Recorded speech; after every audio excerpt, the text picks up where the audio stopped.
Я приехала. Ура! Башкала кызы булса да Нурлатта Амилия еш кунак. Бу юлы да аны бөтен туганнары каршы ала. Чөнки лучше всех программасы күрсәтелгәннән соң аныклары белән очрашуны зарыгып кеткәннәр. Ул февраль башында эфирга чыкты. Гадәттәгечә нәни пешекче әбисенә ярдәмгә кухняга юнәлә.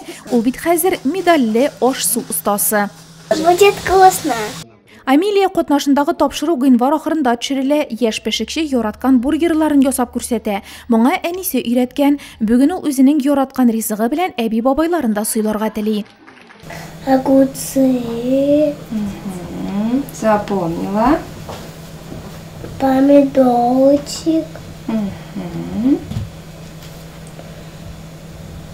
Дальше. Если салата.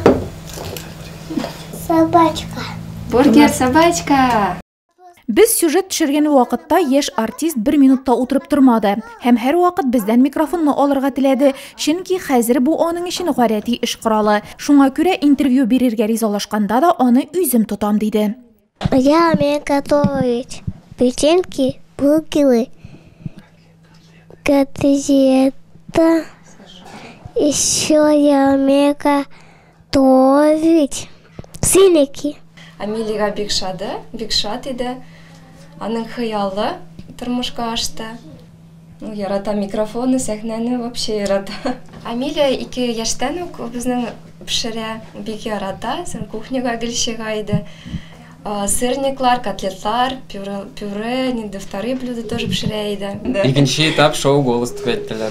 Кичкенә Амилия әлегә Нәбиуллиннар һәм Мөхәммәтовлар гаиләләренең бердән-бер оныгы. Ләкин балага карата зур мәхәббәттән тыш, һәркем аңарда тырышлык, хезмәтне ярату һәм яңа үрләр яулауда үҗәтлекне тәрбияләргә тырыша. Без бик горурланабыз, что безнең шундый внучкабыз, ыныкчыбыз. Ул ярларга да ярата, биргә дә ярата. Пешерге дә ярата, кайткач безгә дә менә ништә булышым, нәрсә булышым, бөтен эштә безгә булыша, савыт та юша. Гаражда да миңа машина ясаша, үзе дә машиналар белән уйнарга ярата. Амилия үзенең иң әйбәте булуын тагы бер кат испатлады. Бу юлы Республика каналында аны Шаян ТВга бергәләп өйрәник тапшыруында катнашырга чакырганнар. Шаян ТВга чакырдылар. Анда яшелчәләр без өйрәндек. Амилияның татарча сүзләргә тоже өйрәттеләр. Шундый бүләкләр безгә бирделәр Шаян ТВда. И тагын чакырдылар. Кызым пешергән бургерны кабып карый инде. Амилия танылган шоу тамашачыларын яулаган икенче Нурлат йолдыз чыга. Туганнары арасында ул яраткан искиткеч яшь аш-су остасы. Шулай да әти-әнисе аңарда җырчы һәм театр актрисасы сәләтендә күрә һәм аның язмышында һәр чак барысы да яхшы булуын тели. Гөлназ Хәсәншина, Алмаз Вафин, Нурлат хәбәрләре.